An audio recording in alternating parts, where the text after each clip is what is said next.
Welcome everybody. This is Bob Hollis, and this is our session on social media. And tonight we're going to talk about how to integrate social media into just about everything you do, but it will all be focused on the website. So I'm going to show you how to, bear with me here, let me get my screen correct. Okay, there we go. So I'm going to show you how to do a lot of different things with social media, and you can use it in a lot of different ways to promote your website. This is just the California Capital site. I'd like to open on that and remind everybody that there are a lot of resources here and a lot of other workshops and events. So always visit this site looking for additional resources for whatever you might be working on or need help with after this class is over. So today we're going to talk about some systems that are pretty powerful that you can use for a lot of different things, but most importantly, promotion. So once you've got your site built, you know, there's the motto from the movie, just build it and they will come. But I've found that that rarely works in marketing. In promoting, you have to find out where they are and go to them, not just put something together and hope that people will find it. So that's especially true with websites.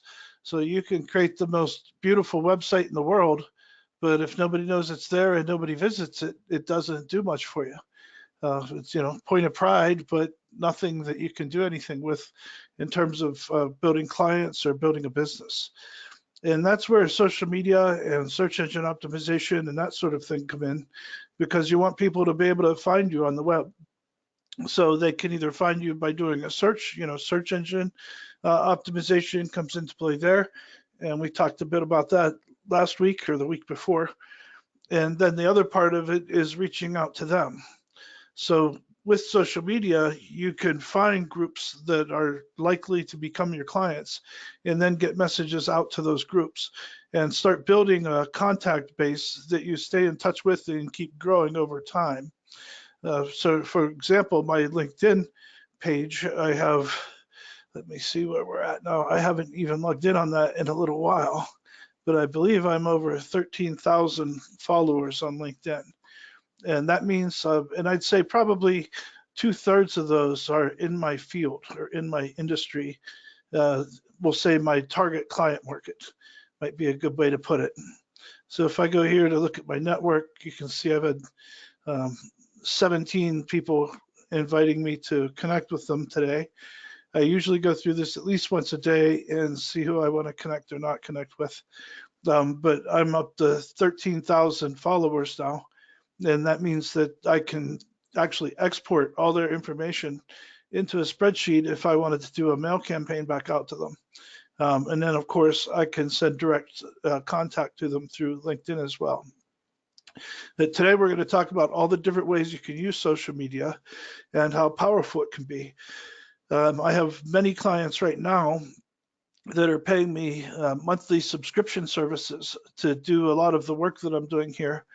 And you can really build a nice business like that. But the reason they're willing to pay me is because it's so powerful for them. So I have whole networks, and we're now rolling in the entire state of California on one of these projects. And we're going to be working with the state to communicate to through one of the main agencies and out into 37 different basically districts. There's zones throughout California. And we'll be propagating social media and newsletters out into all of those regions, covering the entire state. And that all started with this simple system that I'm going to show you today. So first, we're going to go through a little presentation here.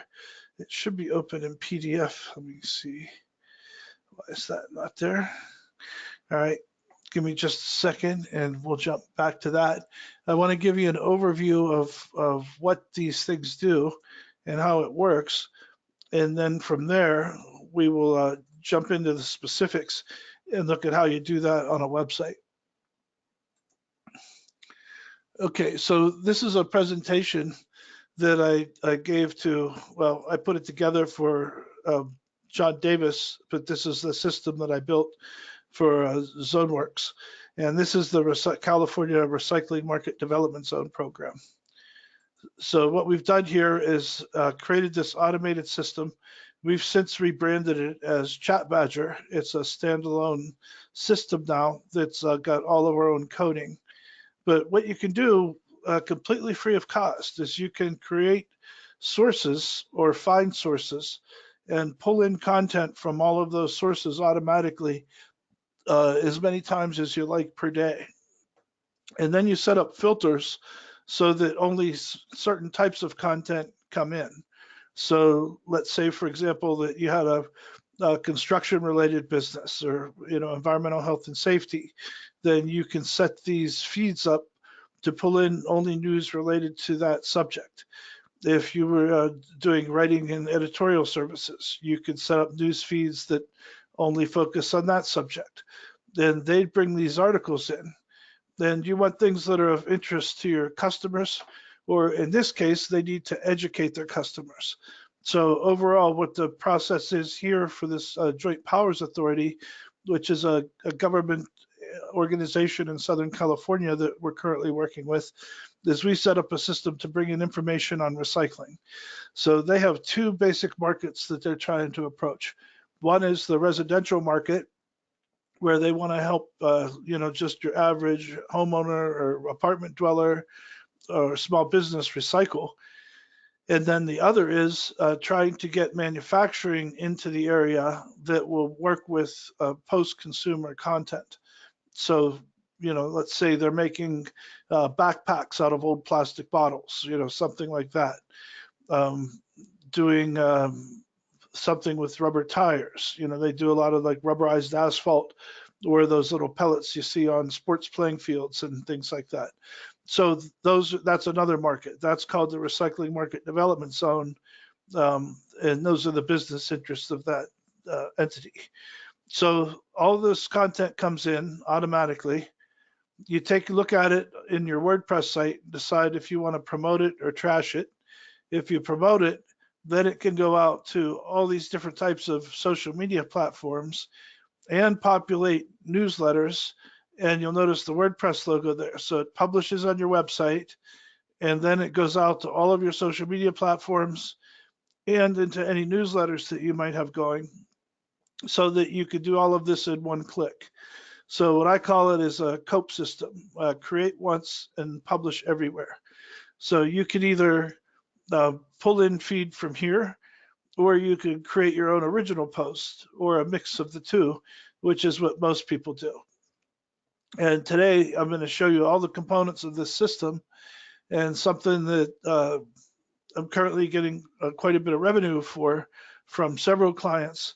And you can also generate revenue from it if you wanted to as a service, but more likely just for your own interest. So you can have fresh content on your website every day and start to build a following and a subscriber base.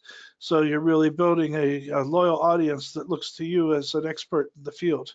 So you can have your own newsletter, that goes out once a month or once a week, however frequently you want to do it. And it could go to multiple different target audiences, like in this case. So we have some content that's tagged to go out to residential, and that would go into the regular recycling newsletter that goes out to more than 1 million residents in Southeastern California. And then you also have one that goes out to businesses. And this is about how to use different types of materials to make a finished product, and thereby help reduce the amount that's going into landfills. Some of the system features that automatically sources and filters content. It can create draft or publish website posts. So for example, you can also set it up so that you don't even have to screen or filter it. If you're comfortable with what it's pulling in, then you can let that post automatically. And if you did that, you'd have new posts going up on your website and all your social media feeds every day, but without you having to even log in. But you have to be careful, because depending on the keywords you pick, it might say something contrary to what you believe, or something you wouldn't want to say to your audience. So you do have to be a bit careful about that. I'd be cautious about having it fully automated until you really drill it down and know that you've got good results there. So once this content comes in, the admin, which would be you in this case, you can either publish it, schedule it to be published, or delete the drafts that came in.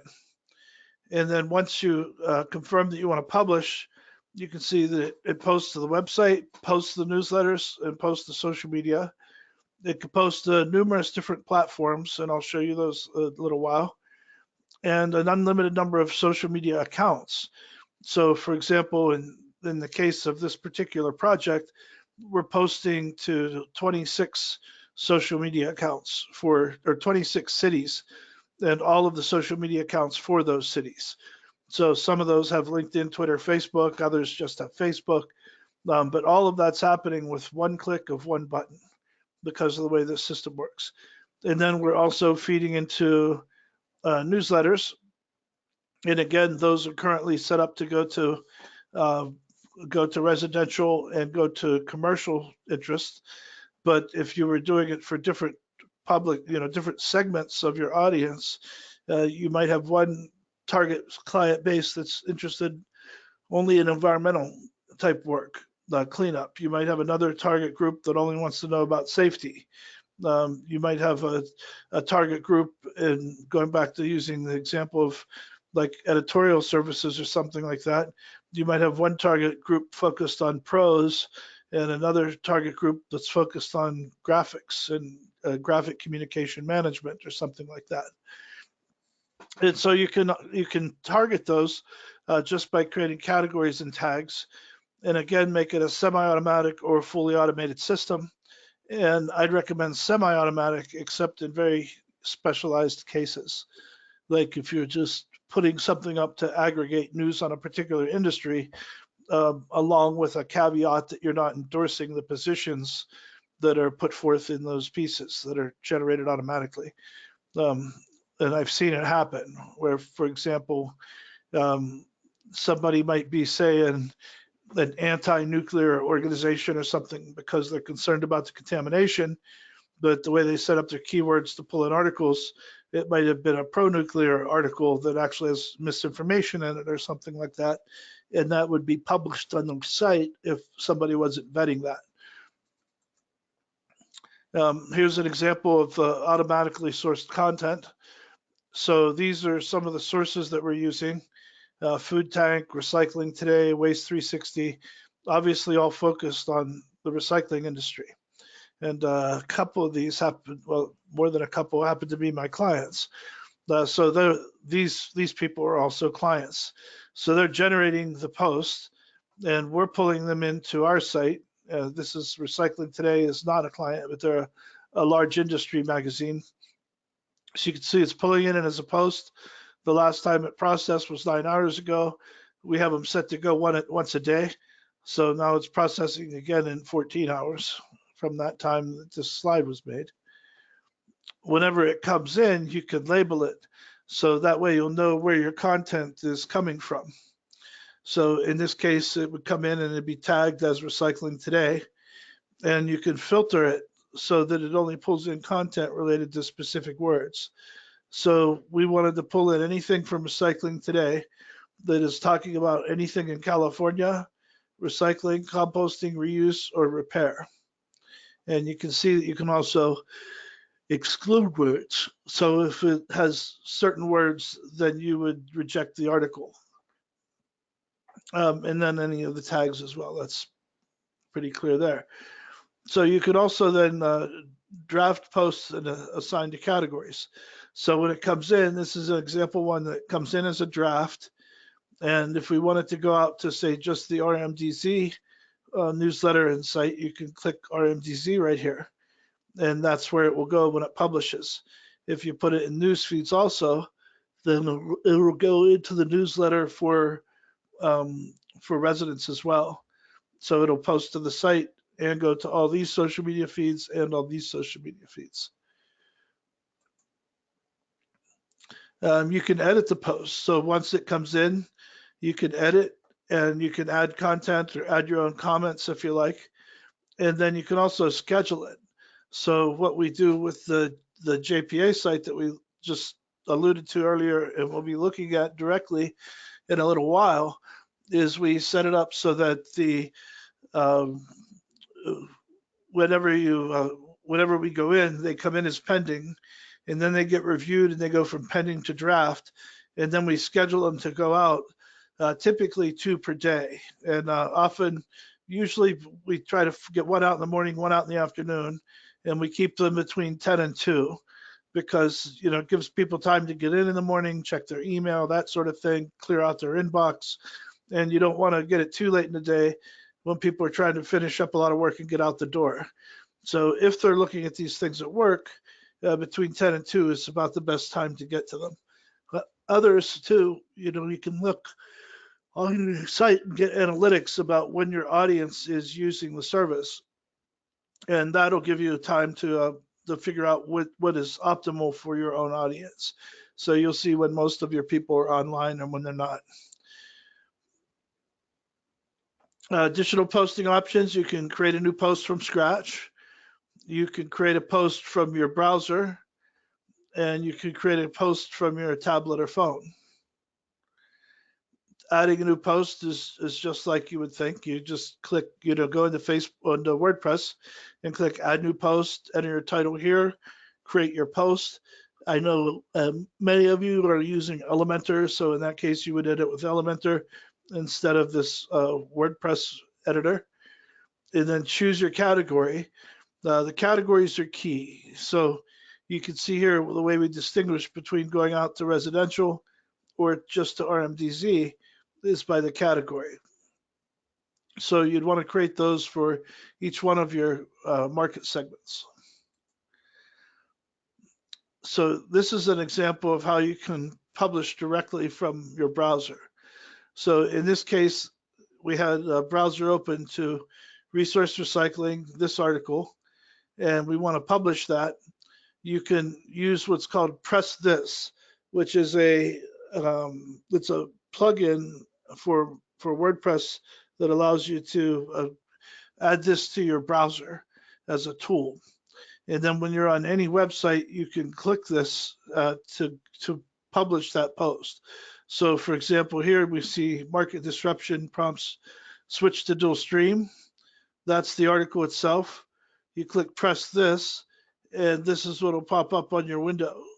So you'll see that it's giving you an option to publish, to select your categories, to do any other edits that you might want, and to select whatever image you think is most appropriate for that article, and then publish. In addition to just publishing directly like that, you can also click go to traditional editor, and that'll take you inside the back end of your WordPress site directly so that you can have all the features available for publishing posts. You could also post from your phone or tablet. So let's say that I were to see, I go in here and I open up USA Today and I see an article that's appropriate. Going green, Alaska Airlines says so long to non-recyclable plastic stir straws. And I might want to send this out to encourage people to think about their choice of airlines when they're going to book their next flight from an environmental perspective, because that's the interest of the organization and that's their mission, is to do a better job of reducing waste. So I can come in here, if I see this article, I can click share. And then when I share, it's going to give me an option to use my WordPress site. In this case, the Mojave Desert and Mountain Recycling. So it pulls in the article, and then I click publish, and that will post it just like any other post, where it'll go in and publish on the website, in the newsletter, and out to all the different social media feeds. So if I'm just going down the road on a bus or anything else, sitting in the back of an Uber, and I see something of interest, I can now, with just a few clicks, send that out to more than 50 total social media accounts, but really thousands if you have them set up that way. So once that happens from here, then that post automatically goes to the website. And this is a page where we're showing just RMDZ posts. That's Recycling Market Development Zone. It's also automatically added to newsletters. So you can see we have 2 newsletters set up there, High Desert RMDZ and Desert and Mountain Recycling News. And it's filtered by category. So this one happens to be set to go out the first Monday of every month at 10 a.m. if there's new content. And this one also, but they go to different audiences. So in this case, really different subscriber lists, I guess would be a better way to put it. So the newsletters are automatically formatted and published. Once you've created your template, so you have a header and things in there that you like. I'm not particularly fond of this one. We're doing some work on that. This was just a capture from a document that was sent out as a hard copy. And we're actually trying to rebrand this whole project to have a consistent style guide across the web and all of their hard copy media. But you can see what that same article looked like. So Asian investors see high potential in U.S. plastics recycling update. So that's the website. And that's what it looks like in the newsletter. The same article goes in. So everything that is created and posted between the time of the last newsletter and the new newsletter gets added to the newsletter automatically simply by adding it to the correct category so that it goes out.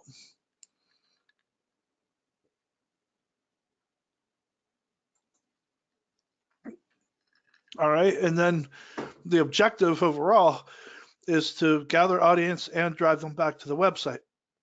So you can see here, and one thing you might not be aware of is you can now put video headers in Facebook pages.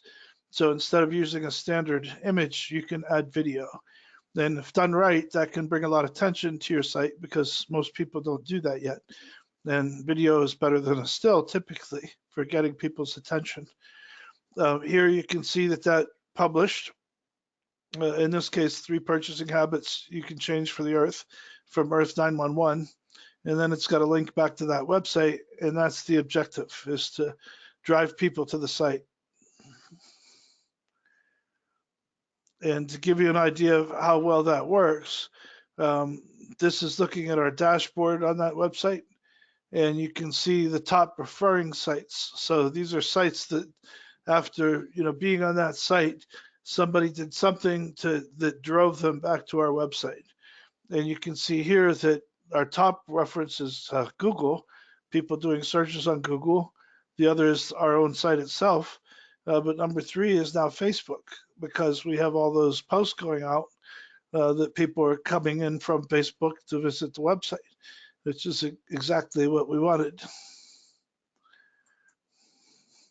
So again, you can do an unlimited number of social media accounts, and this has climbed since we put this together. I think we're up to 54 now, but that's a little bit deceiving because some of them are intentionally redundant to carry different content to different places.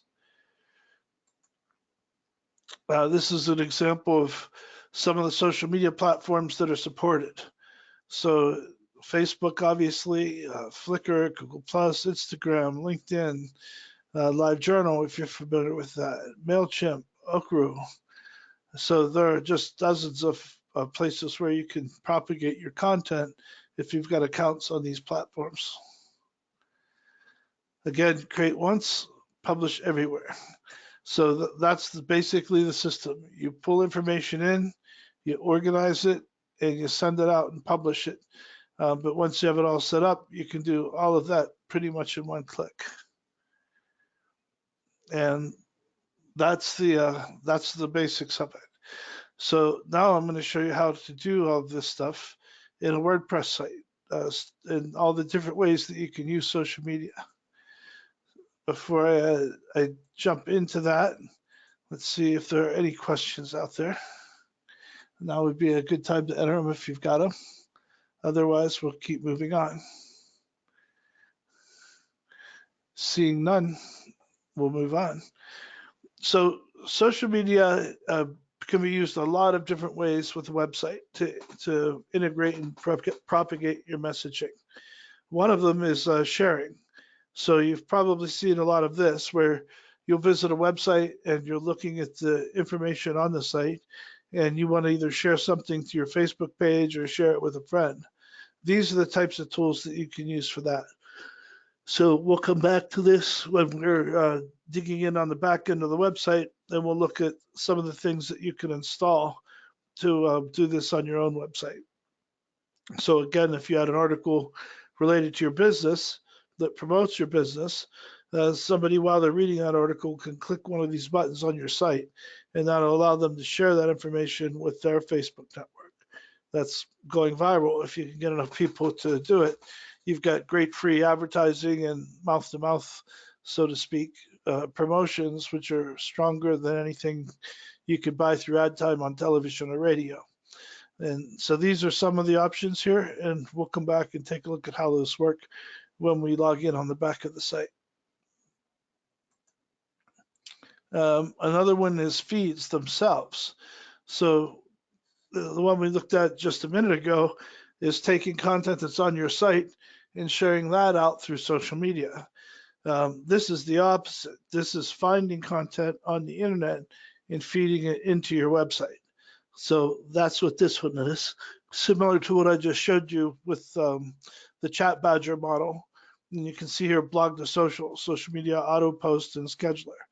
So again, you pull in the posts and you can schedule when they go out and modify them before they do.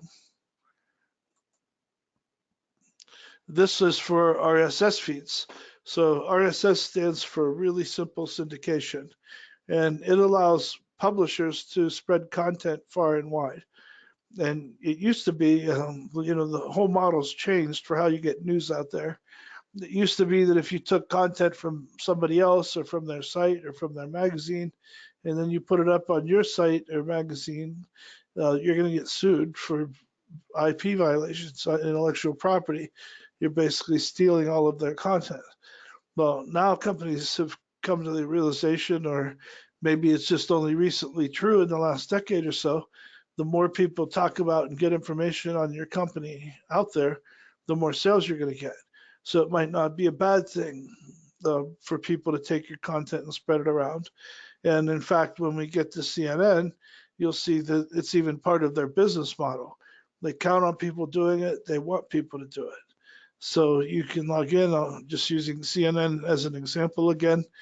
You can go to CNN and then put in a specific filter for any type of news that you might want to have appear on your site.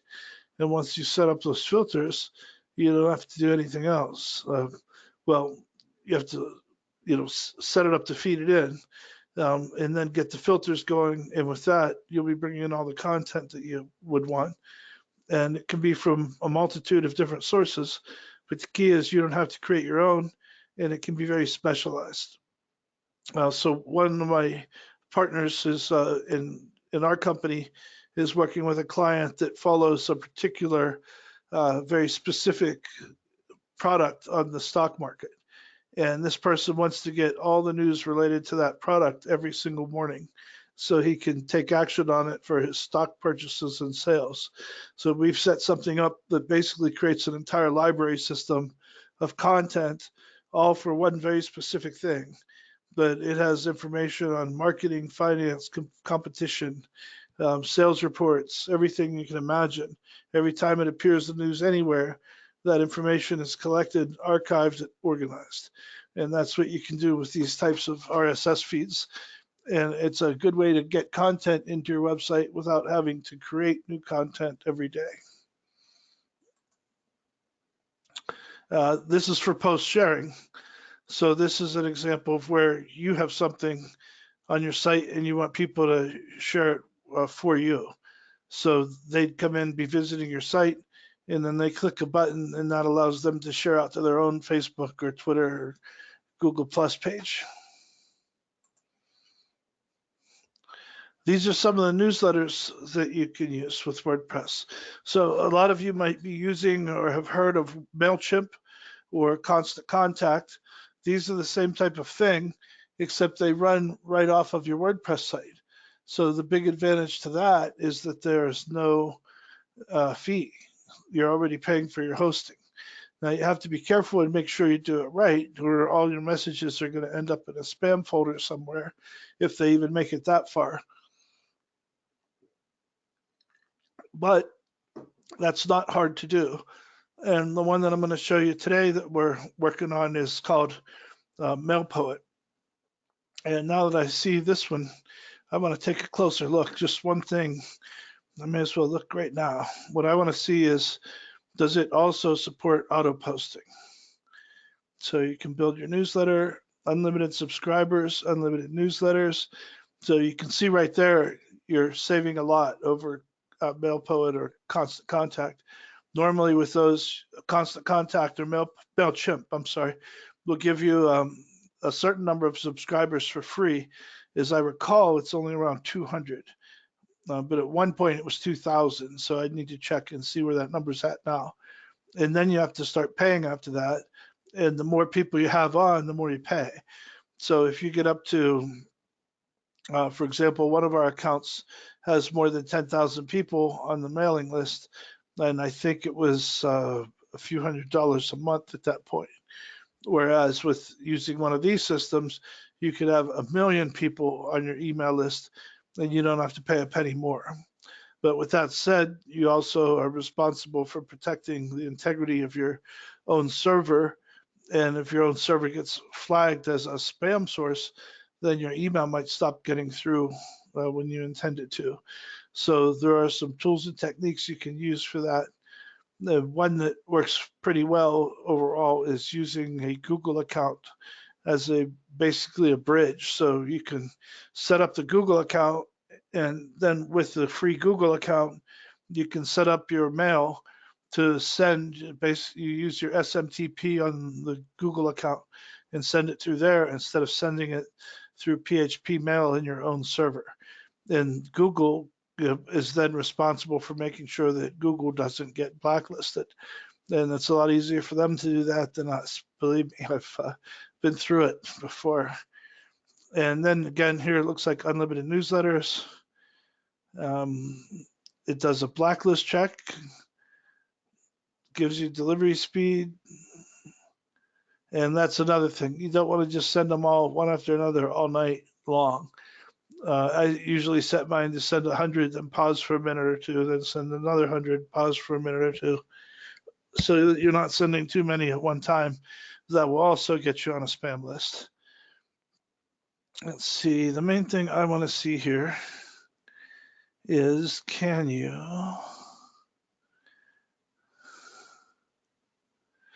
and it's not showing me yet. What I want to know is, can it automatically create a newsletter from posts that are made? And that's what we're doing with MailPoet that I'm not seeing here yet. Here we go. So it looks like this is in one of the professional add-ons. Automated, generates and sends your newsletters using your blog last post, even custom ones like events or products. Just sit and watch. That's what I'm a little bit afraid of doing. You don't know what it's going to do. And I guess if you don't have a ton of traffic to your site, you always have time to correct it if you're aware that it's happened. But in any case, I'm glad that it can do this, because that's a pretty powerful feature. You just have to control it. And let's see, other than that, it looks pretty good. So I might want to give this one a test run at some point, newsletter. And it's got many users I saw. Let's see, we'll go back to the brief description. Yeah, 300,000 active installations compared to 100,000 plus for at least the latest version of MailPoet. Now, MailPoet's been around for a while, so, and this is a relatively new version compared to the others. So it's probably more like 500,000 would be my guess. Just 100,000 with this latest version. You can see there are other options out there too. If you're already using Mailchimp and you like it, you can integrate Mailchimp into your site. So you can put a subscription box that allows people to come into your website, click and subscribe to your Mailchimp newsletter. And Constant Contact does the same thing. You can see there are many here to choose from. I just happen to like the Gmail combination, or it's a Gravity Forms combination with MailPoet version 3. But that's just me. That doesn't mean there aren't better options out there. I just haven't come across any yet. So this is that Mojave site that we've been talking about. And I'm going to take you into the back end and show you how all of that's working.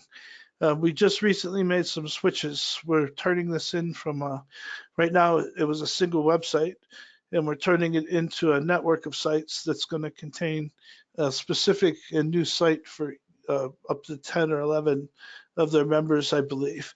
And it can be unlimited. We could have 100,000 sites on this as a WordPress installation. One of the things that we've talked about before is search engine optimization. And one of the reasons for doing microsites is that you can do better search engine optimization. So I mentioned that one end of this district, the area that's covered by this organization, is all the way out on the Arizona border. And that runs from the Arizona border all the way into the middle of San Bernardino County. So you have very different groups, both demographically and geographically, and you need to have content that works for all of them. But with that, when those posts are made, you can see right now we have them coming in and landing on the home page. That's what these are, and we've had quite a few go out there. But you can see a lot more if you log in. So I'm going in here on the back end and show you what we've got. So this is where I was talking about we're going to have other sites. So these are all set up, and if you have a network site like we have here, and I've talked to some of you about this because, again, with search engine optimization, if you have different specializations, you can have a different site that's optimized for each one of those. So let's say that I have I'm doing camping supplies or something like that.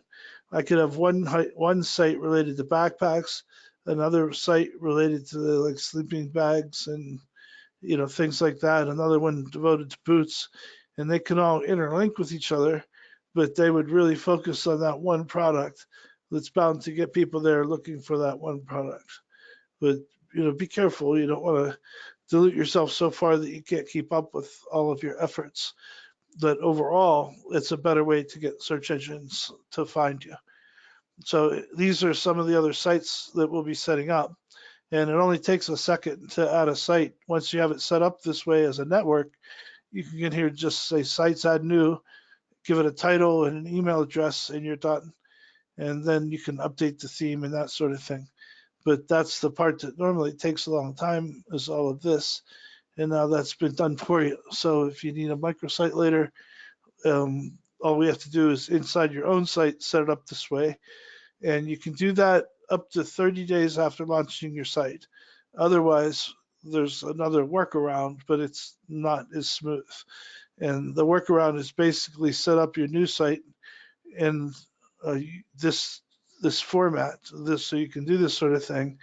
And then you export the content from your old site and import it into the new site so that you can get it all in there without messing up the system.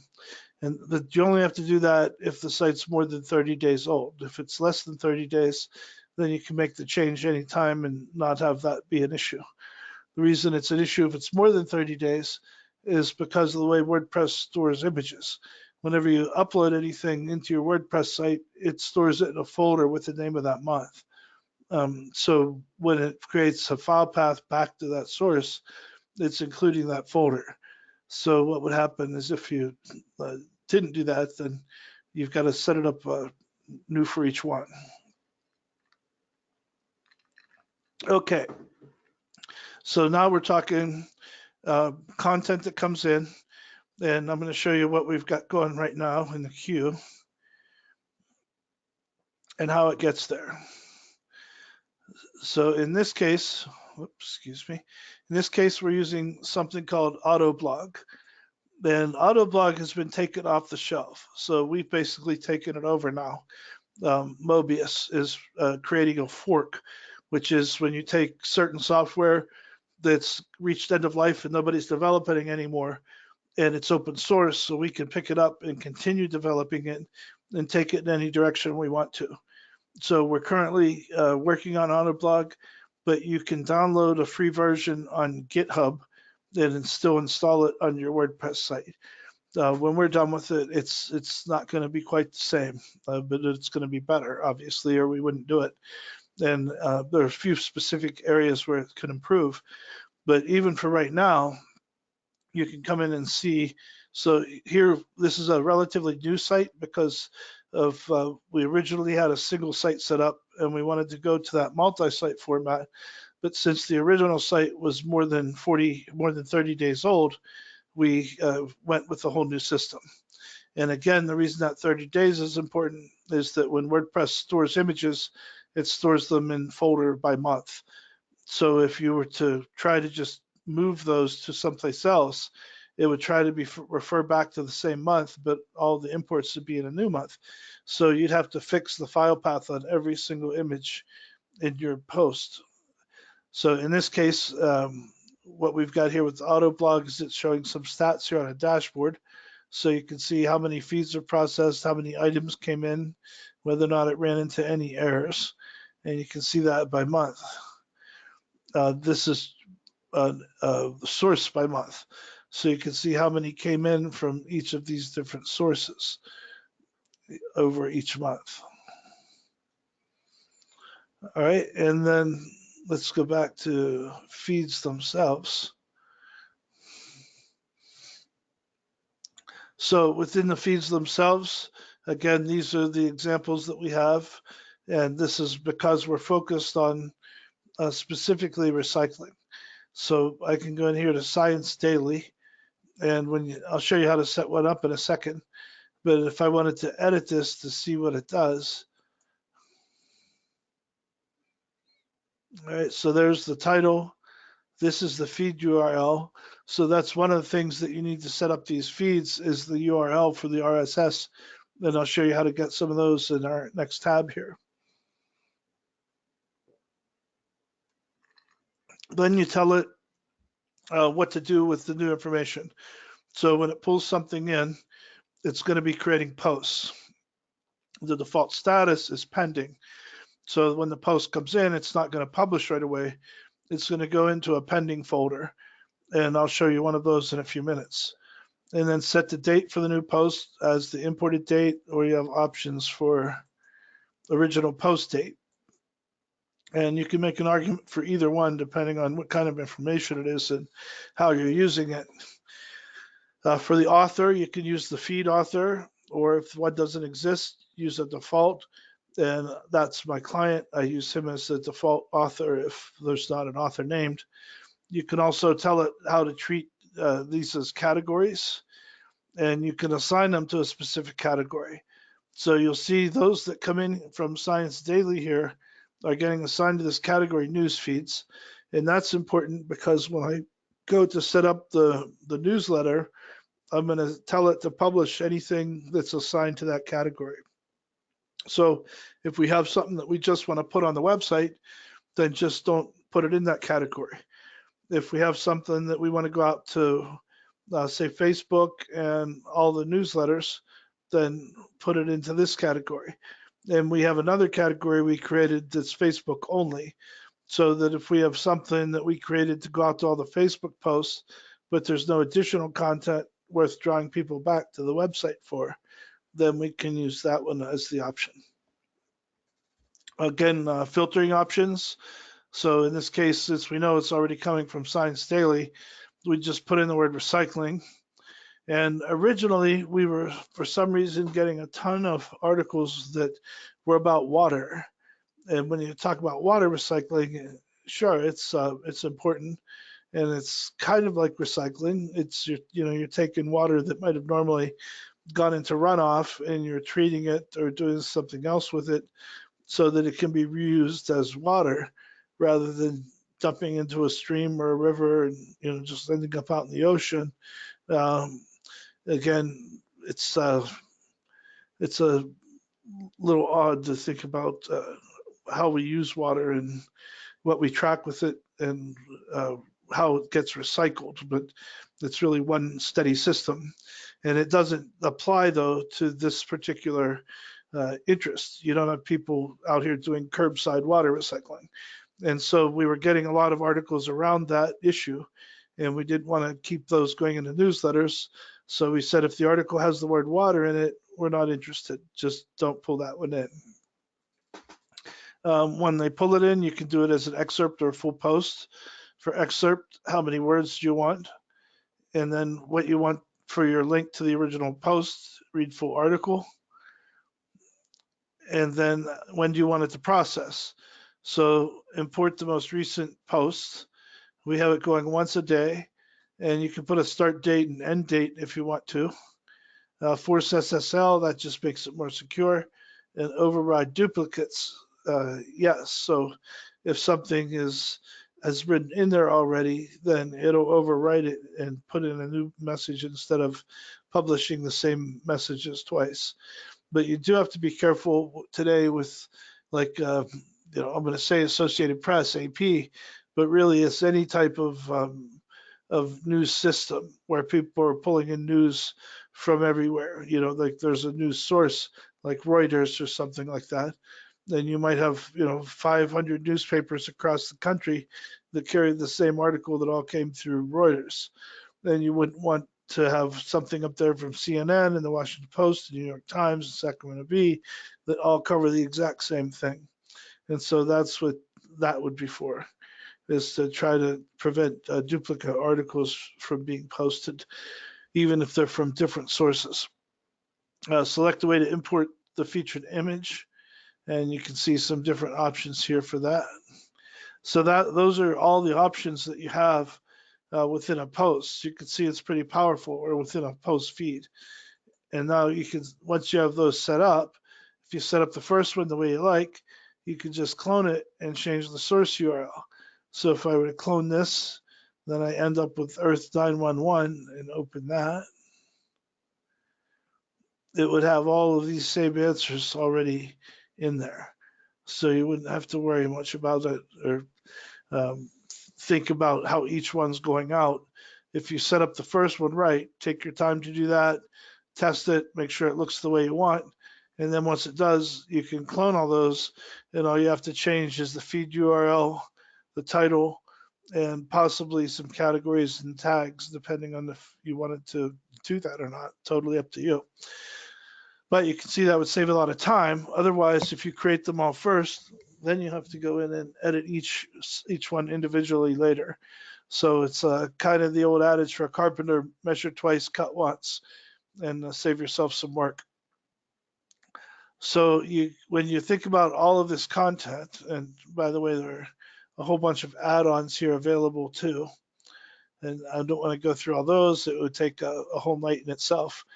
But that's a pretty powerful tool that is, again, available on GitHub if you want to put it in your own website. So now we're thinking about content, and we talked about how, or I mentioned how if content comes in from a magazine or something, you might think that you're violating copyright by republishing it.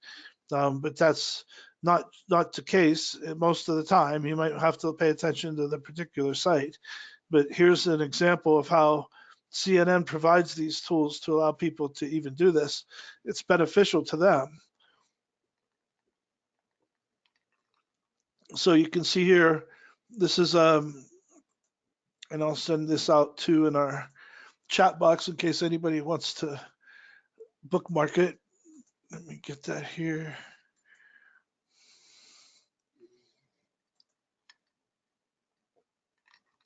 Okay, so I just sent that out in chat in case anybody wants to bookmark this and use it for any of their own sites. You can see here where they have set up these feeds.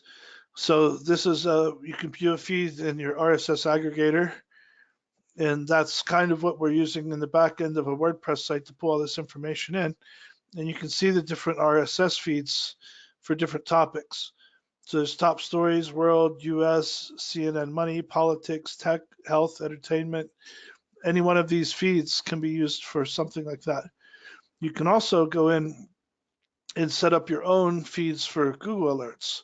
So let's see, say we wanted something on boat racing. I don't know where that came from. I'm just making stuff up off the top of my head here. But suppose we were looking for updates on boat racing. I can come into Google and go into Google Alerts. And this is all a free service you can use with any Google account. So I'm going to put in the term boat racing. And I'm going to show options here. And here's how often I want it to come in. So we'll say at most once a day. That should be plenty. Sources, you can say news, blogs, web, video, books, discussions, finance. I'll say automatic. We'll take it from anywhere. Language, region. So if I want something just on the United States boat racing, I can pick that. And then how many do I want every day? So all results are only the best results. I'm going to say only the best results. And here's we're going to come back to the deliver to in a second. That one's pretty important. But down here's a preview. So alert, preview, news. So you can see the different types of boat articles that come up. Okay, so some of these might be good for what you're looking for and others not. Now, normally what would happen if I just click create alert, it's going to email that alert to my email address every day or as often as I choose up here. But instead, I just choose RSS feed and now create alert. And now I can go here and this is my RSS feed. So I can copy this URL now, put it into my Google Docs, and now it's going to go out and find content every day on boat racing and bring that back into my website as a pending post. So I can go through then and decide if I like the posts or not, and then keep or delete them based on what I decide. So if I wanted to add that RSS feed that we just captured, I can go back into, get back here to our site. All right, so down here under auto blog and feeds, I would start by just cloning one because I know all the settings are good. And now I can change the title to, let's see, boat racing, Google alert. And then put my URL in here. And that's it. We're set. There's all of us to this. I might want to change that.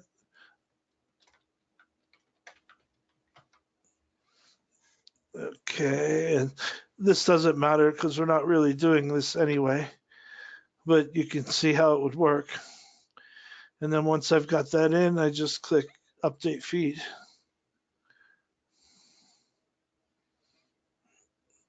So there it is. So that would work from now on, where you could come in and you'd get these alerts on boat racing. And then when they come in, they'd come in as a pending post. I'm going to delete this before it actually processes.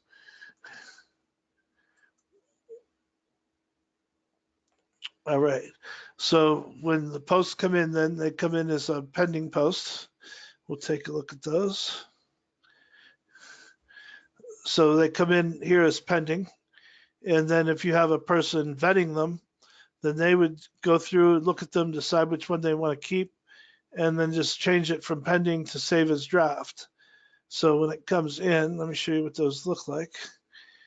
Here's the best things in life. I don't know what that is about. It's currently set to Facebook residential. And in this case, whenever something's set to residential, that means we just have it going out to the residential market. So it's not going to go to the RMDC. And where we have Facebook only, that's a case where if we were creating a full post with a lot of content, then it would be put out on Facebook with a link back to that article so they can see the whole thing. If it's something intended for Facebook only, where you don't have have it going back to your website because there's nothing really there. It's an image in 2 lines or something like that that's clearly made just for Facebook, and it's not even existing as an article on the website standalone, then there won't be an article back to the website. But that gives you an idea of how it works. So they come in as pending. And let's go back to one of these more typical ones that aren't Facebook only. So you can see it's pending to go into news feeds. All I do is open it to read it, or I could do quick edit if I just want to change the type of publishing trigger to publish or be at a draft. The way our system works now is the client contact on the administrator side goes through all of these. The ones he doesn't like, he puts into trash. Other ones he puts into draft. And then we go in and schedule them as pending. And they should show up whenever the ball comes down. And we'll see, whenever it publishes. They go to draft, then you schedule them. And you can see we have 6 scheduled here. So from pending, let's go into here. So you can see right now it's called pending review. And that's because in the settings pulling it in, we have it set for pending review. So it comes in with pending review. Once somebody reviews it, then they save it as a draft. When they save it as a draft, it now goes into here. So it's now been vetted and it's approved for posting. So now we can go into one of these and schedule it. So if we went into edit, and I'm not doing this myself right now because I have an admin person that works with me doing all this, and I don't want to mess up her system. She goes in every day and works on it a little bit.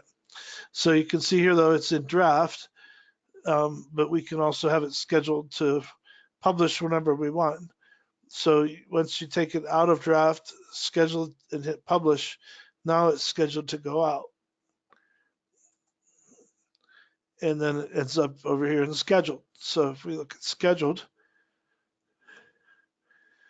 so you can see we have, starting here, we have 2, 3, 4 scheduled to go out tomorrow on the 5th. It was today the 5th. Today's the 4th.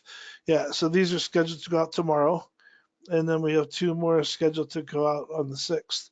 And every day we go in and schedule more. And you can see to date, we've published more than 1,000 of them. So the system is pretty thorough and can be used for multiple purposes for the same type of thing in your system. So you just have to figure out who your target market is and then set up a subscriber option and tie it into either Mailchimp or Constant Contact, or in this case, MailPoet. And again, the big advantage I see MailPoet having is that it can automatically create these newsletters from your post without you having to go in and create them yourself.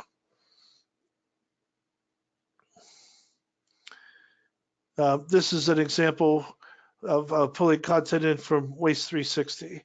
Normally I have a tool up here. I learned I guess it's not a new lesson, but certain features don't work in all browsers. And especially there's a new browser that I'm using called Brave. And I'll share this story because you might run into something similar. And if you remember this story, you might figure out a way out of it. So today I was working on the newsletter on one specific site. And when I was trying to create the newsletter, it wasn't showing me what I needed to see. And a whole section was missing. Another section was showing everything twice. So when I went to try to create a newsletter, I saw all the menu items and options listed twice, but no newsletter itself. And I wasn't sure where to go with that, what was wrong. I didn't see any bugs or errors.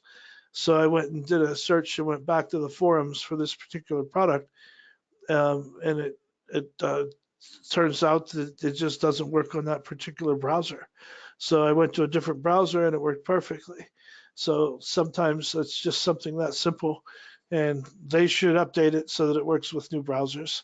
But until they do, I can at least still work on the project and not be worried about losing access. And so when you come in here, there's one called Press This. So if I were looking at an article like this, and it probably won't work, but let's just see, because this happens to be, yep, it's not pulling it up. This is the browser.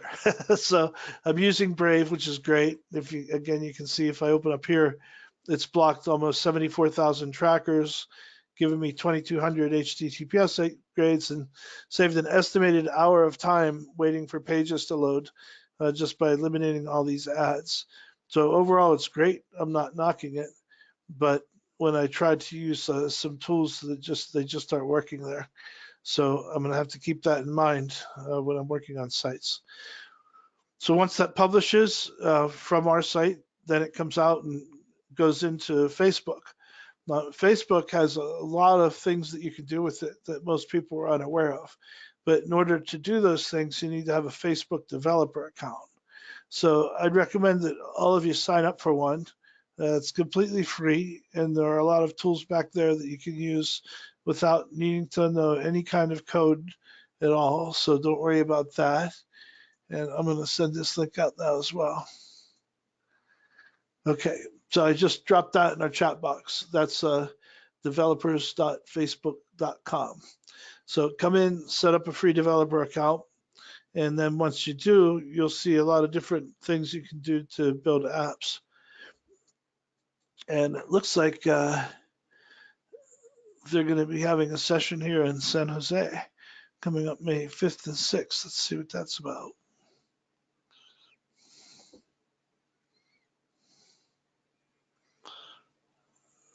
Okay, have to come back and take a look. There could be some stuff worth seeing there. Something else I'll point out from a design standpoint that I've noticed on a lot more sites, and one that I'm even working on right now to redesign, we're going in this direction, is everybody's using kind of a shades of gray with a color for popping things that need to be popped. So you notice this whole site really only uses one color. So it's got the Facebook blue up here, here.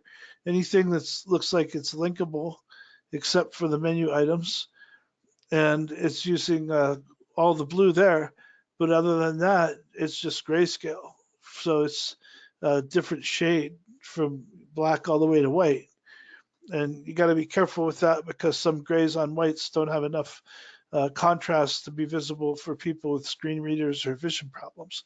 But the overall concept of using grayscale with a single color to pop the things you need to seems to work pretty well, and it's being used on a lot more sites. So sign up for a Facebook developer account, again, completely free. And so we go in and post something. Let's see what it looks like here.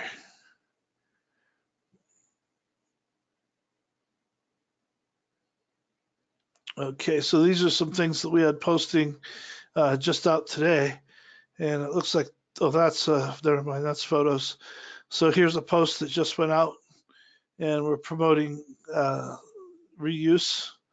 So garage sales, that kind of thing. Instead of putting something in a dump, you reuse it, give it to somebody else that could get more use out of it. And I'm seeing some double posts here, so I need to look into that. It looks like this one was posted 6 hours ago, and this one 9 hours ago. And I see it's actually the same image with different post content. So I'll come back and address that with the system. But you can see that they're all automatically posting here. So we have all of these different pages, and they all get populated every day without us needing to go in and look at them. And I don't think I need to do that again. This is an example of one where it's just pulling in news and creating a newsletter without doing any of the other auxiliary stuff. So whenever you can set up RSS feeds to come in on any particular topic. In this case, he's the circular economist, so he wants things on business and ecology primarily, and also articles on people that are behaving in a way that supports a circular economy. So, for example, we did a project up at Sierra Nevada Brewing Company, and they're fantastic. Their environmental initiatives are off the charts, so to speak, and almost literally off the charts because they've reached pretty high on their capabilities. So when you walk in, they give tours to the public, by the way, that I went up as part of a group. I was on the board of directors. and there's a person who worked up there, their director of sustainability was also on the same board of directors. So we had a board meeting there, and she gave us a private tour of the brewing company. And they have a chart up there watching their KPIs, key performance indicators. And what they do is they take all of the pulp and the byproduct from making the beer in the brewery, then they take it outside, they put it into a garden, they grow vegetables there, they bring the vegetables back inside and sell them in the restaurant right there on site. So that's what we're talking about with a circular economy. And so he can pull up articles like that and just put them out there. And we have this one set up fully automated.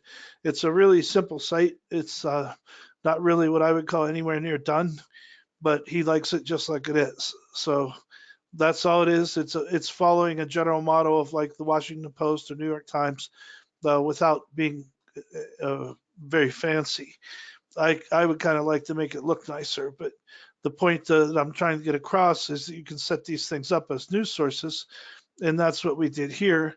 So you can see all these articles coming in, December 1st, December 1st, December 1st, December 1st. It looks like that's the last time he went through and vetted things and then published them all on the same day. But you can do that too, whatever you like. But it's you can see here we have more than 1,100 pages of posts, and this one's on just about full autopilot. It looks like he's going in and checking them and publishing himself, but he doesn't have to go out and find any of this content. The system is finding it for him and bringing it in. And that's nothing we need there. And this is the one we just looked at, so we don't need that either. So I'm going to show you some other things back here on the website regarding the newsletter, because that's also something that works pretty well standalone, even if you don't want to use any of these other social media plugins. But we'll take a look in the back end about how you pull in something to propagate your content, how you can show your content inside of your website, and then how you can let people share that also. So you can either share or share from others, and then feed that into a newsletter. So we are, let's see, we'll go back inside the website here. Here we are. So this again is just the front end of where it comes in. And since I'm going to be installing some things, I'm going to go back to our class website and not mess with a production site. So remember, everybody, we're at conferencereg.com. And this is where I always put updates of things about, power outages, and we had Thanksgiving hours. I don't think we'll have any other problems for a while, but we'll see. All the snow's melted up here over the last few days because of constant rain. But so we should be good to go. So I'm going to show you how to install some of these things and what to do with the newsletters. Okay, let me get logged in. I'll pause my screen since we're recording this. Just for security reasons, you don't ever want to show anything about your login on a recording.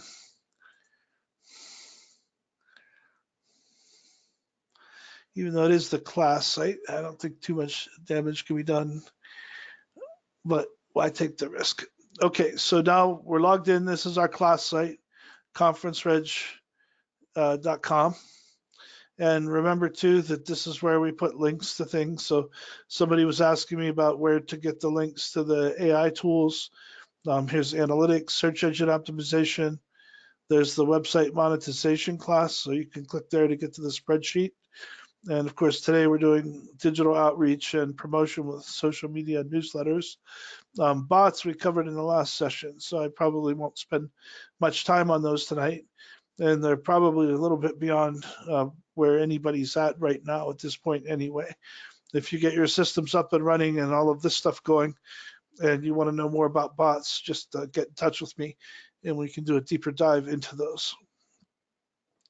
All right, and so while we're here, next week is a review session. So I'm going to go back through basically all of these sessions and spend about 10 minutes on each one just to get a good overview of all of it and how it functions together. And then the last session is session 9 on the 18th, and that's just basically 2 hours of office time, similar to what we've done on Tuesdays and Thursdays for an hour. So that'll just be additional time for people to connect to get their questions answered or anything else they'd like to talk about or work on. But for now, let's go back into here, into the back end. And first, we're going to do some social media sharing things. So let me see what we have in and what we don't. Now, this, again, happens to be the browser that was giving me issues with MailPoet. So we'll see if it does or not today. If it does, I'll just move over to another browser. It'll just take a second, but we'll see what happens. So for now, I'm going to go to plugins and add new. And let's say the first thing we're going to do is a social media propagator. One I happen to like is add this. I haven't used it in a while, but when I was using them, this is the one that I like the most. So let's see. This one is a WordPress Share Buttons plugin. Add this. Yep, these are the folks. Over 100,000 active installs. So you can see that they're pretty dominant in that market. And they've got some additional, let's see, here's share buttons, website tools, follow buttons, and related post button. For now, we'll just stick to the basics and do this. So I'll install that.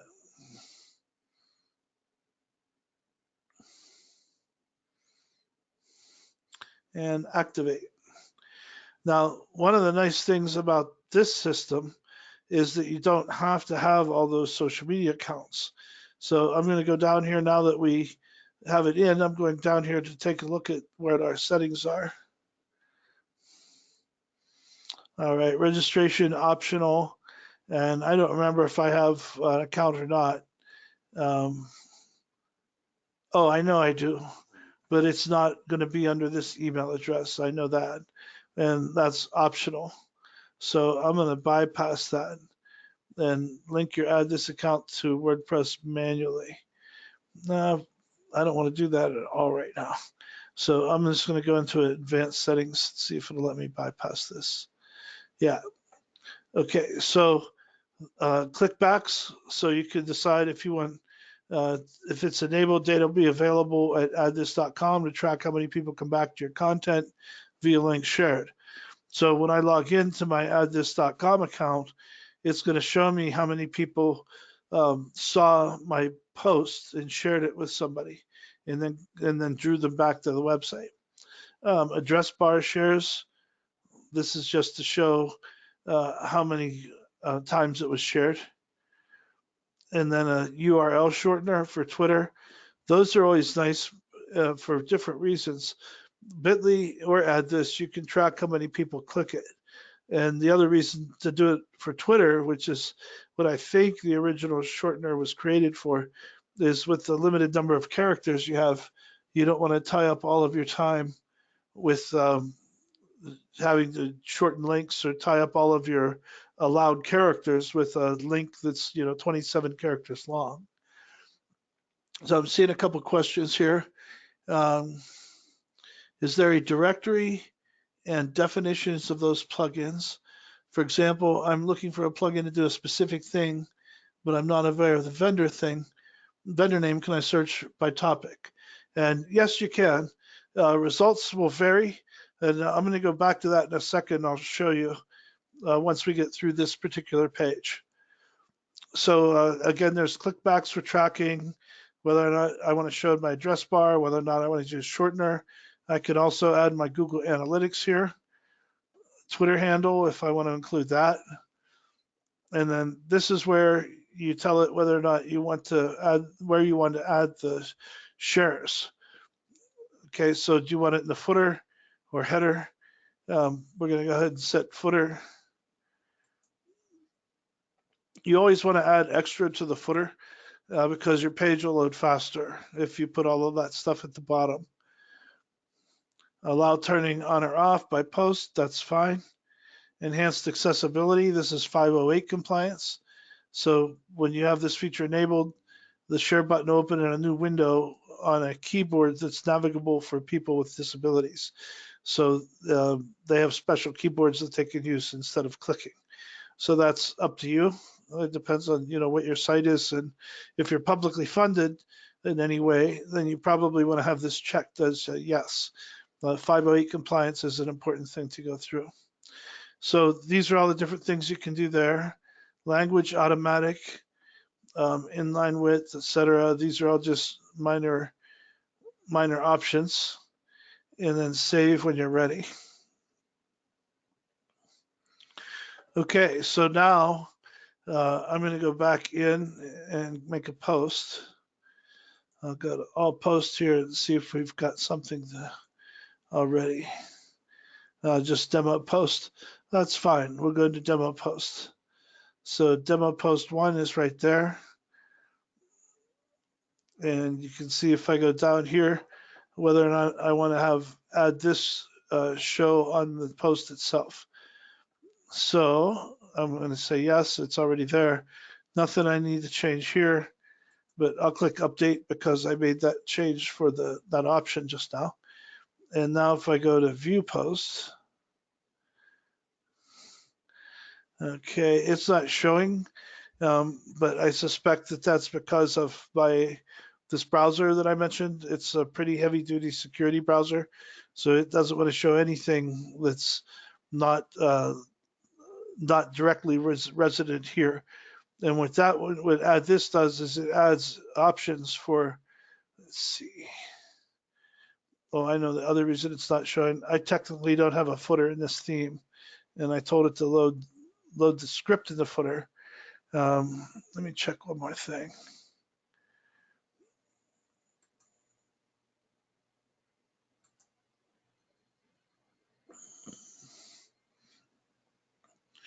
Okay.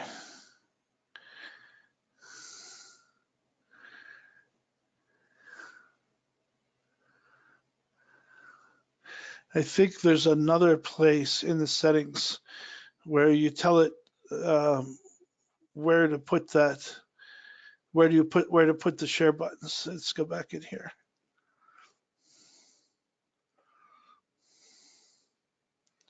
Okay, let's see what this does here. So here's where you can tell it where you want the buttons to show. Inline or sidebar. I'll pick sidebar for now. And we'll say left on desktop, modem.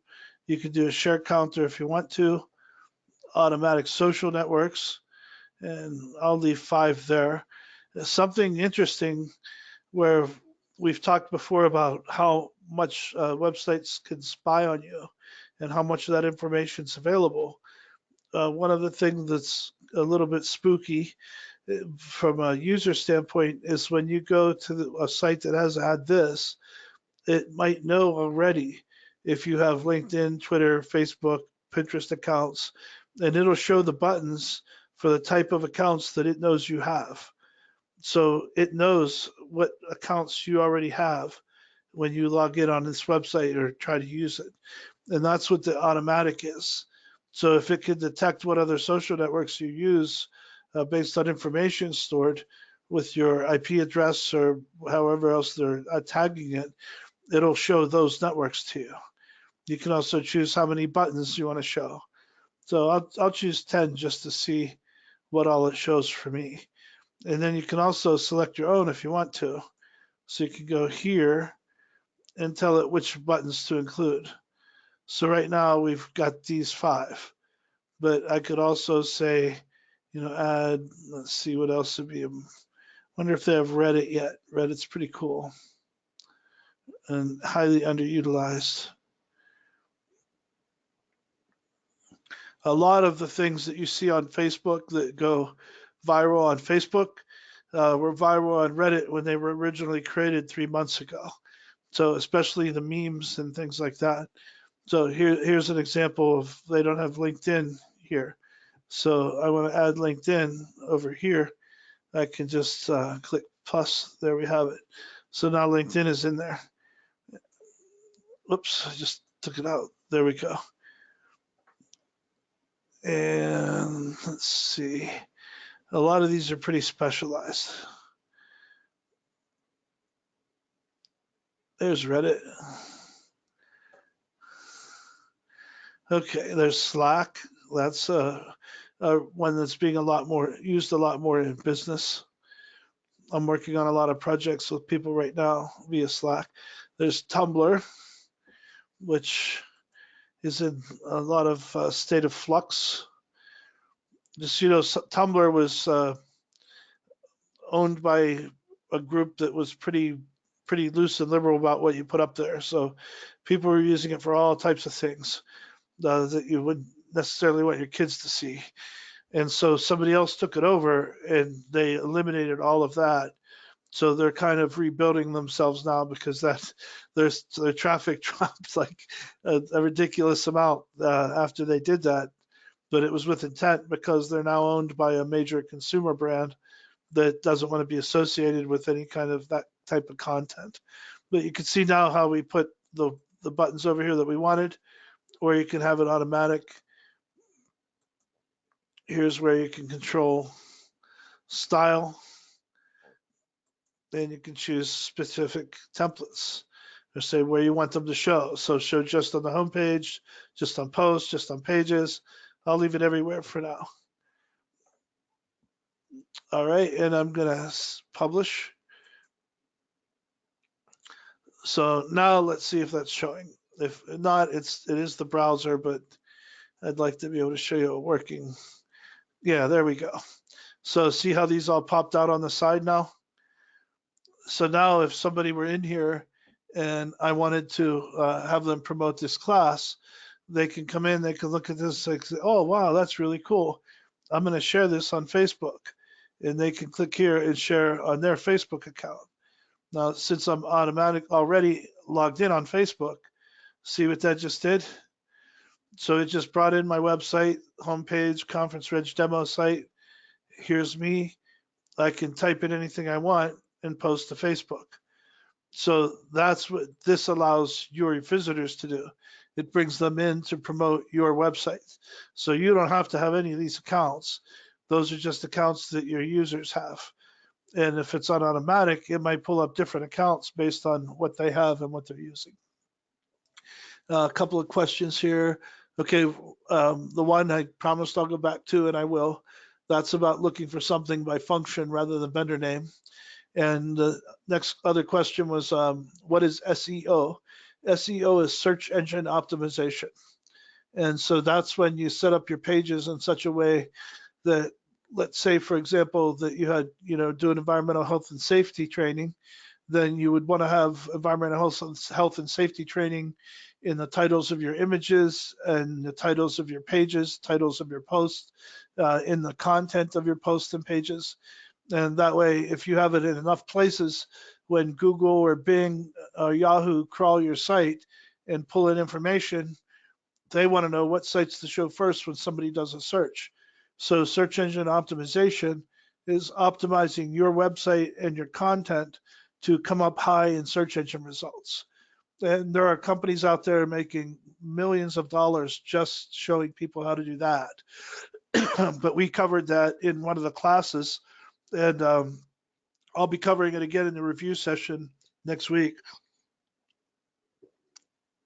But the quick and easy way to get decent at it without needing to be an expert is by using Yoast Seo. So I can show you that in a second, actually, and answer a question at the same time.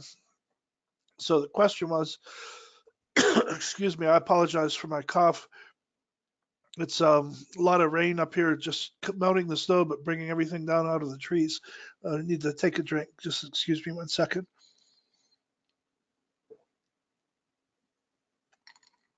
Okay, that's better. All right, so I'm going to go back into plugins. And the question was, can I look for a plugin based on a function, like what I want it to do, rather than the name or the vendor? So in this case, we're also talking about search engine optimization, SEO. So I'm going to come in here and say, I want to add a new plugin. Instead of searching for a name, I'm going to just put SEO. Oh, now that pulled up a plugin that we already have installed.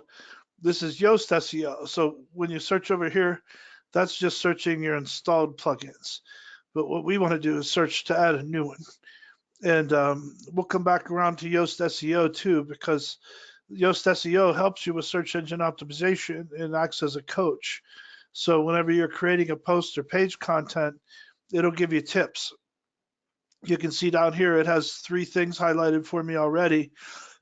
Now, this is just a demo site, so I haven't done anything with this to make it search engine optimized. In fact, I've instructed search engines not to crawl it, which you should do while your site's under construction, because you don't want to create a false map. It'll mess you up for a long time in your Google search rank if you do.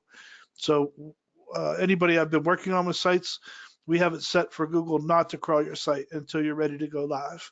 But that gives you plenty of time to work on your SEO as well. So let me clear that. And what we'd want to do is add new. And now we're searching for plugins, and I want a plugin that's going to do SEO for me. So I'm going to search just on SEO, and you can see what all came up here. And I've heard good things about all-in-one SEO pack as well, SEO framework. If you want to really get deep on things, if you haven't used Reddit before, it's something I go on 2 or 3 times a day, and you can do deep dives into just about any subject you want. There's a whole subreddit on just search engine optimization, and people in there talking about it every day, and people that make thousands of dollars a day teaching other people how to do it. And it's not that hard to do.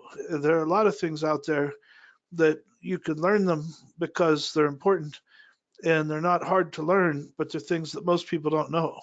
And once you know them and they don't, that knowledge gap can put you in a position to be able to profit off of it if that's what you want to do. But so yes, there's the answer to that. So you can see if I just want something to do SEO, it came up with 3,500 items, 98 pages, and they're going to diminish in importance probably related to SEO. Like by the time I get to that last page, it might mention SEO as a sidebar or something more than the primary feature of something.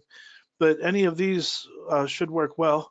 I haven't tried rank math either. The word math piques my interest. So I'm going to check into that. I'm big on analytics. But anyway, so yes, you can. And here's an example of some of the different SEO options that you can use. And if I go into, let's see what we have for pages here.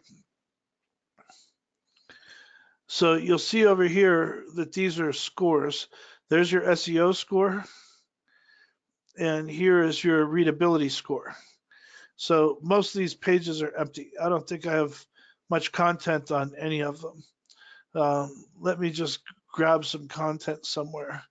I'm just going to pull up CNN and just grab any content from the first article that comes up. Key takeaway from today's hearing. Lovely. All right, so I'm just going to grab this. And let's say we're going to put this in as an article or something on a page. I'll go in here into this just kind of dummy page and get rid of that. And I won't bother with Elementor for here because we're just doing this as a demo for SEO. So I'm going to paste in that content that I just copied, and I'll call it hearing summary, though I haven't read it. I don't know if that's really what it is. And now down here, Yoast wants to know what my primary target is. Now let's say I'm going to say impeachment hearing. So if I want somebody to do a search on the or impeachment hearing and find this article. Now you can see it's telling me, I'm getting some upside down red frowns because I haven't done the things I'm supposed to make that pop. And for one thing, the word impeachment hearing isn't anywhere in here. So watch what happens now if I'm going to put these words in and just see how this changes. Now it's going to mess me up a little bit just because the word does not fit where I'm pasting it. I'm just randomly putting some stuff in here to show you how it changes. So you can see here that it's now moved from the red frown to the orange. If I also probably change the title, let's see how that works. Okay, that didn't make that much difference, but it'll tell me what I should do. So it's going in here to SEO analysis for this keyword, and it's going to tell me what to do. So no outbound links appear in the page. I should add some. So let's say I'll add this link to the CNN article.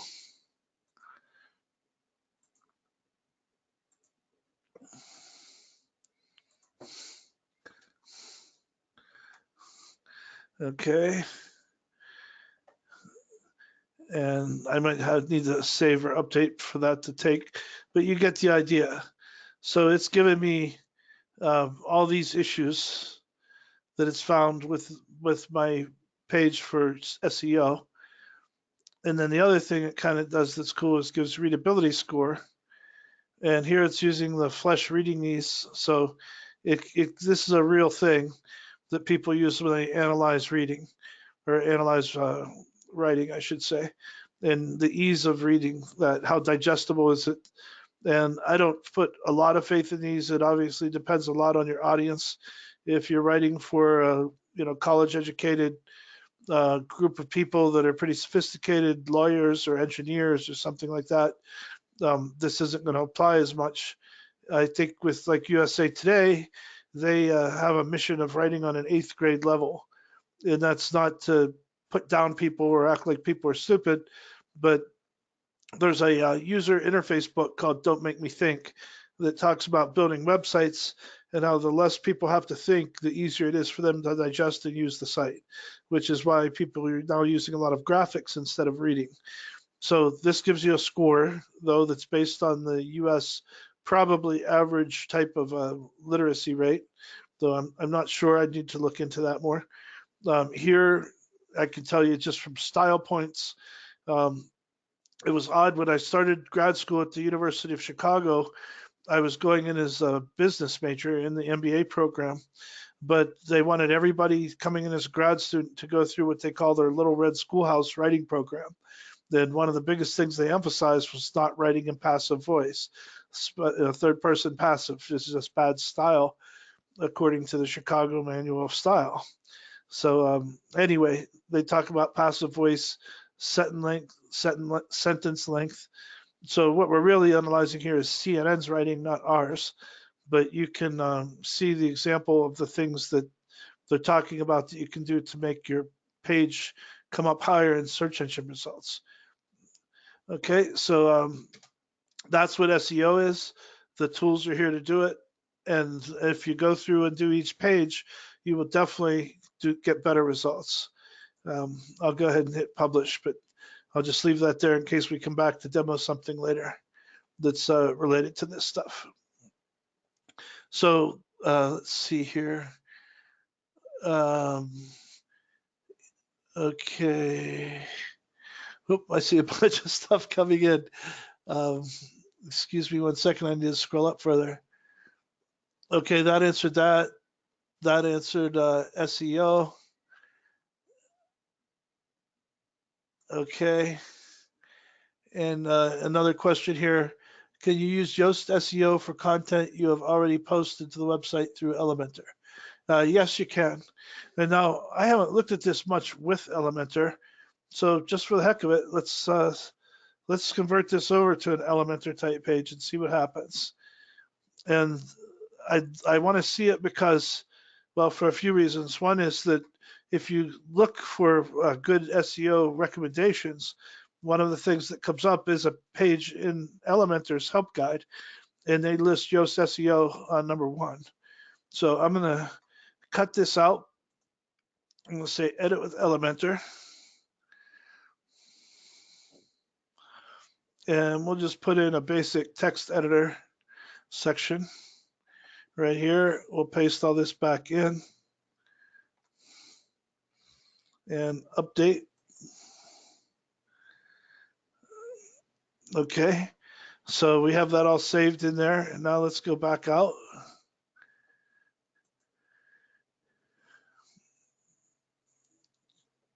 All right, and now it's still showing the same scores. Yeah, so it's still working the same way. It's not as easy to edit and clean up because you know what I would do in this case, and it's what I do with most of the time if I'm working on a page and I'm going to be doing stuff on the back end, and then I want to see how it looks, is I duplicate the tab, and then I view one from the front and one from the back. So I can make changes here and save, and then refresh here to see how it looks. In this case, we need one for Yoast Seo. Then I'm going to duplicate and open it with the editor. Now I've got my Yoast score, my editing page, and my front end.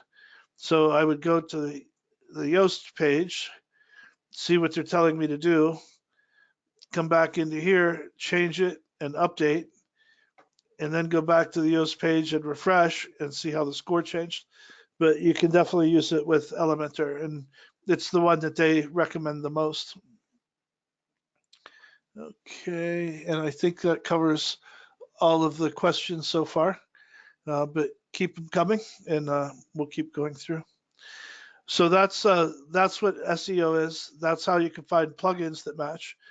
And so far, we've talked about creating a post and adding it to a category, and that's what triggers it going into the website, going into all your social media pages, and going into your newsletter. So let's take a look at the newsletter feature. And now this is the one I definitely know has a problem with this browser, but I'm going to try anyway. If it doesn't work, we can pop over to another browser very quickly. And what I want to use is one called MailPoet. So I'm going to add new and MailPoet.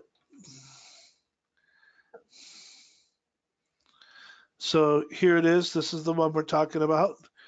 So we'll go with MailPoet version 3. That's their latest version. And you can see all the different add-ons. So if you're using Gravity Forms, you can create a Gravity Form subscription form for MailPoet, and it'll tie into the MailPoet newsletter system. But for now, let's just go ahead and install this. So we're installing.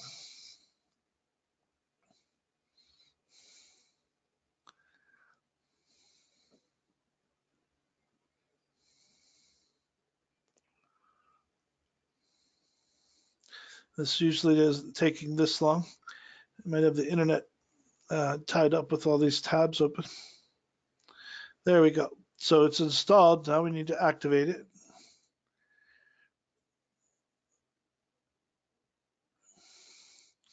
And once it activates, you'll see it over here. So there it is. So I'm going to give you a quick rundown of the different things you can do. First, I always go into settings to see what options are available there. So sometimes you can change them the way you want them to be.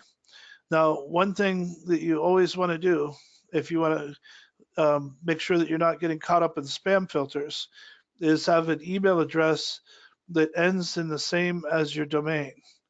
Because when you send out through PHP mail, it's going to come from this domain. And if it comes from this domain but has a different email address, then the spam filters are going to think that you're spoofing somebody. That's basically a fake address because it's not coming from a website that matches the email. So I'm going to do this. So it's going to come from bob@conferencereg.com and Bob Hollis. So next, sign up for our 4-part email course. I'm going to skip that. But I recommend you go through it if you haven't before. Data, so this is their privacy and anonymous usage. We'll say allow and continue. And then you can automate your WooCommerce emails. So I'm just going to say got it, but I'm not going to use that right now. But what this is for is, remember, WooCommerce is what we're using for SEO, or I'm sorry, for e-commerce. And so it's right here. And what this will do is automatically send an email when there's a new WooCommerce product, order, or some other action takes place. So people who sign up for your newsletter can get alerted when you have new products that come online. I'm just going to say got it. All right, allow mail put cookies. Sure.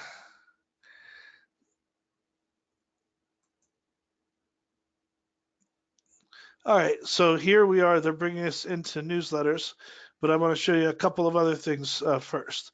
We just did settings. Now I want to show you lists because these are your subscriber lists. So you can see here it automatically has one for WooCommerce or WordPress users.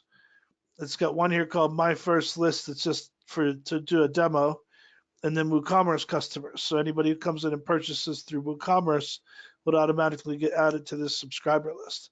So I'm going to add a new one, and I could say something like web dev students. And I can put whatever I want in the notes here. Save. Okay, so far so good. No issues with this browser. The issues I had before with the browser were when I go to create the email. So right now I've got this list, and I can add subscribers to the list. If I go to view subscribers now, it's going to show none. I can import a list. So if I have a CSV file with names and email addresses of people who've already asked to be subscribed to get my newsletters, that sort of thing, I can import those. You can do it with anybody, but you don't want to spam people. So you're better off having them sign up. Or one way you can do it is if you go to conferences or something and you're an exhibitor, when people register for the conference, they have an option to opt out of getting information from exhibitors or not. And then you can, if you're an exhibitor, you can usually get the attendee list. So if the attendee list has by default agreed to get newsletters from the exhibitors, then you can import those legitimately. And you'll want to make sure that there's an unsubscribe option too available. So you can see right now there were no subscribers. I can add new, and if I can add anybody, these are people I already have on this system. So it's just showing there. Okay, and I can say subscribed and pick a list, web dev students. So I'm just adding myself to the list right now. But you can also have a subscription form on the front that allows people to subscribe through your website. Or again, you can import them as long as you have their approval to do so and you aren't doing something that's going to get your IP address blocked. Now, the big part is creating the emails. So I'm going in here to email. And if I want to do one for post notifications, welcome emails, or newsletters, so I could set up an automatic email where if somebody comes in and registers on the website as a user, they'll get a welcome email saying whatever I want it to say. This was the one you can use for automatic post notifications. And this is the one for automatically contacting WooCommerce customers. So let's start with post notifications and see what happens. So I'm going to say, okay, nothing there. Didn't expect there to be. Let's add new and see if this one works. All right, so far so good. Now I'm going to choose newsletter. Well, they have different templates you can use. I'll go ahead and use the latest post notification, but you can really do it with any of them. So I'm going to say latest post notification, and it's going to go out, say, weekly on Monday at, let's make it Tuesday. I usually like to go middle days of the week between 10 and 2 to get people's attention if you want to get it at work. Now I can pick my theme, and I'm going to go with something very simple here.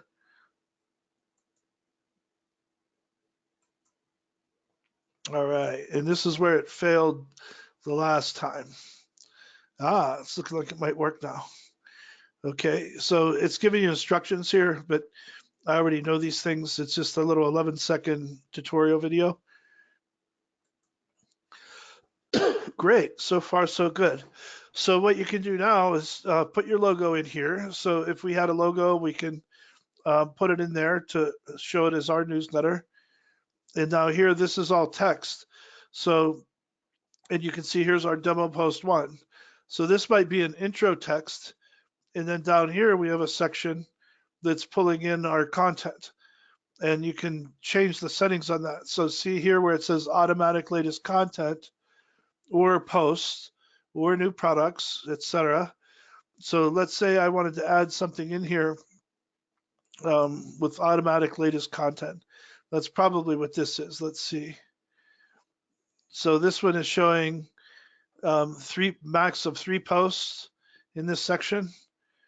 You can see how you can control the number here and what it is. So I'm going to say 3 posts, and I can put in categories and say only show specific categories. So let's say that this were going out to, well, we use the example of the companies versus the residents in my recycling project. I could say only show residential recycling category.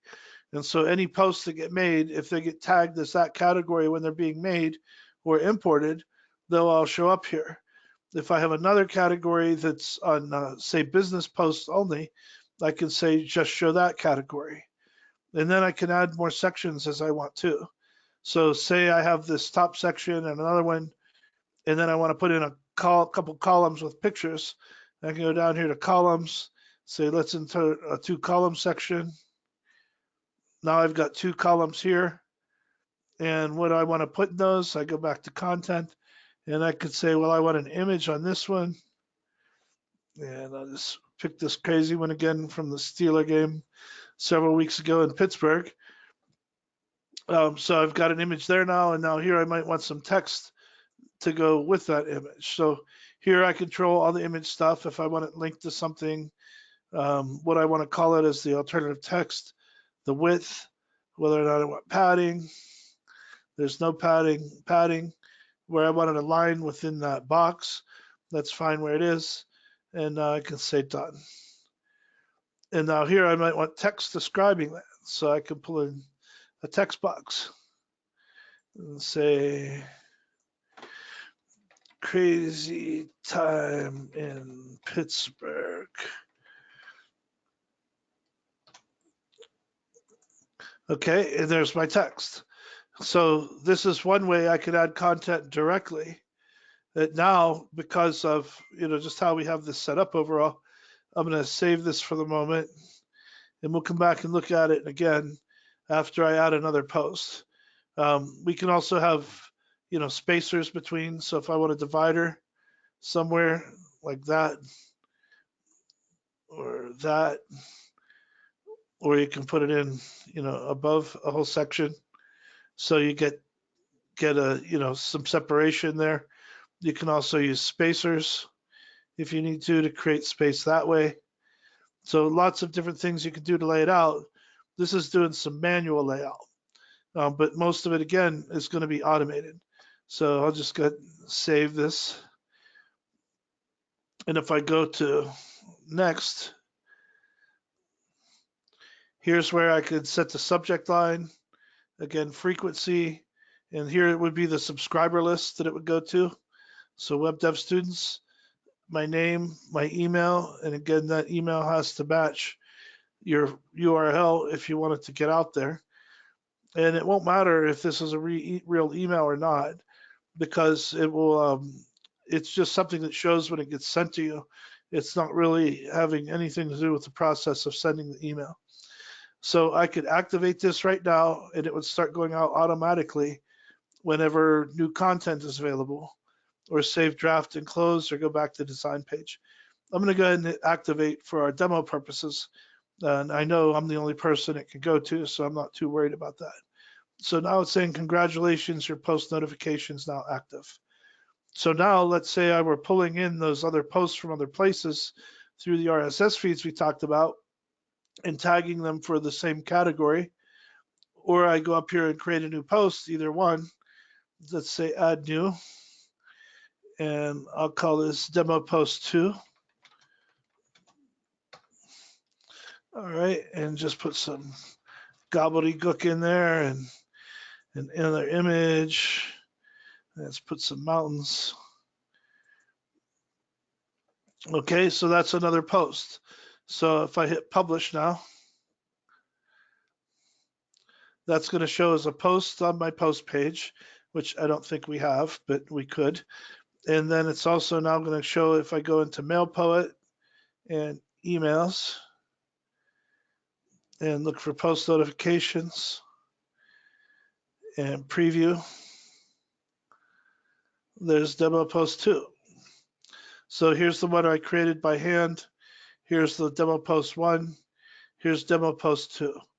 Now, suppose this were scheduled to go out again on, let's say 10 o'clock on Monday, then it would go out at 10 o'clock on Monday. And then any posts that were added after 10 o'clock on Monday would be added to the next newsletter. And they all would, that way you're only sending out new content. You wouldn't be sending out the old content more than once. So that's how the newsletter part of it works.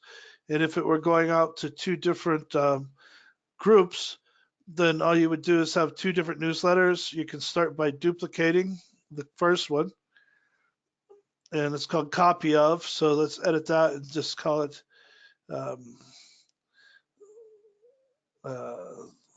second. And that's a really bad title. Second group, I'm just going to call it. And here it says the last so-and-so, so it'll put total posts from your blog. I would have it more something like, latest news from conferencereg.com or something like that, or conference industry news, whatever I'd want it to be. I'm just going to call it second group for our demo purposes here and save that. And so now I could say for this content here, I'll go back into the settings, the little cog there, and say, let's show 3 posts, but I only want to show posts if they're in this category. Let's see, so now one of them, I guess, disappeared. I saw something move there. Demo post 2, I didn't assign to that category. So you can see that went away. And then in the first one, I could have 1 category for residents, 1 category for businesses. I could have a category for my graphics arts clients that are interested in news and updates on the latest in graphic design. I could have another category for people who are interested in poetry and prose, or 18th century English poetry or something like that. And you can have them based on different specializations, and that way they only see the content that they want. All right, a couple other questions coming in. 1 appointment time slot hour anytime tomorrow before office hours. Yes, and based on your question, I have a time that'll work. I'll send you a calendar invitation for tomorrow. And then the next question, how do we create an email address for our domain name? So it depends on what you're using for email. You can use an email address that's built right into your usually through your domain host. So if you're using like a GoDaddy, for example, you can set up mail through there, and you can also set up mail through your cPanel, which in this case, I believe in your case, is also GoDaddy. You could also do it through your web server. If you're using something independent, like say Gmail Professional, or if you're using Outlook 365 subscription service with Microsoft Outlook, then you can do it that way as well. You just have to change something in your MX records in your domain registration settings. So that might sound like a complicated answer. It's actually very simple to do. It just depends on where you're getting your mail from, what system you're using, and what their options are. But almost anybody, like if you're registered through GoDaddy, you can set up an email account for any domain that you have registered there. And that's the same with any registration service. They might charge a few dollars a month or something like that. And I think with GoDaddy specifically, there's also a free web-based version, but it's pretty clunky. So it's usually worth a few dollars a month. I have G Suite for my company, and that's because with just 5 email addresses paying, I think, $12 a month per email address, and you can use aliases. But if you have at least 5 email addresses, you get unlimited storage capacity on Google Drive, which I've taken full advantage of. I think I have more than 20 terabyte of data stored there now, and it doesn't cost me anything. It would cost me more than the email cost just to store that anywhere. So well worth it in my case, but that's generally how you do it.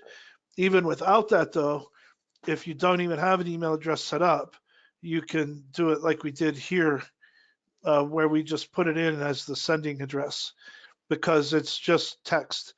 When it gets sent, it's actually being sent through the PHP server where your website's hosted, and it'll show the sending address as whatever you type in. It doesn't care what you put in. You could put in, Donald J. Trump at whitehouse.org, and that's what or .gov, and that's what would show to a reader when they see that. And that's exactly why it should match, because that's so easy to do that spam filters at Google and Outlook and Yahoo and other big mail houses will look at the email address, and if it doesn't match the domain that sent it, it thinks that it's somebody trying to pull a fast one, which is technically called spoofing. It's when you're sending and appearing to send mail from an email address that isn't a real email address. So you want to make it match, but that's just for the mail filters.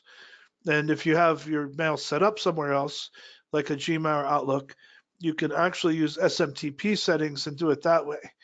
So on one of our other accounts where we were having issues with mail not getting delivered because it was getting caught in spam filters, what we did was set up a Gmail account, and then we used the SMTP from Gmail instead of the PHP sender. And that was, there's another add-on for SMTP, and I may as well show you here quickly just in case you need it. But it all depends on what you're using. Sometimes you need it, sometimes you don't. So there's one SMTP, and there are many here. This one works pretty well. I've used it before, EasyWP SMTP. So what'll happen is you install that, and then instead of sending, well, like it says here, sends emails from your WordPress blog using your preferred SMTP server. So if you set up a mail account on Gmail, you can send it through your Gmail account instead of through the web server, and then you don't have to worry about any of that matching stuff. And it'll get through 90% more often than if you're just sending through PHP. Okay, I just realized we're at 8 o'clock. Let me see if we have, seeing some comments coming in, unrelated to the class, but amusing nonetheless. Okay, mostly comments. I'm not seeing questions yet. So it looks like we're good. And thank you as well. For those of you who just said thank you. And I'm available Thursday and Friday. I'm pretty open this week. So if you'd like to schedule some time, shoot me an email or a text and we'll get it in the calendar. And the person who asked for time tomorrow before office hours, I will send you a calendar appointment within half an hour from now. And I'm going to send it for 2 o'clock in the afternoon if that works for you. And if not, let me know and we'll find a different time. But other than that, thank you, everybody. And all the people who are on here today are making great progress on your websites. So that's fantastic. Let's see if we can wrap them up within the next couple of weeks and have something ready to publish. And then we can show all the people at California Capital what we got done together. But enjoying working with all of you and looking forward to driving it home.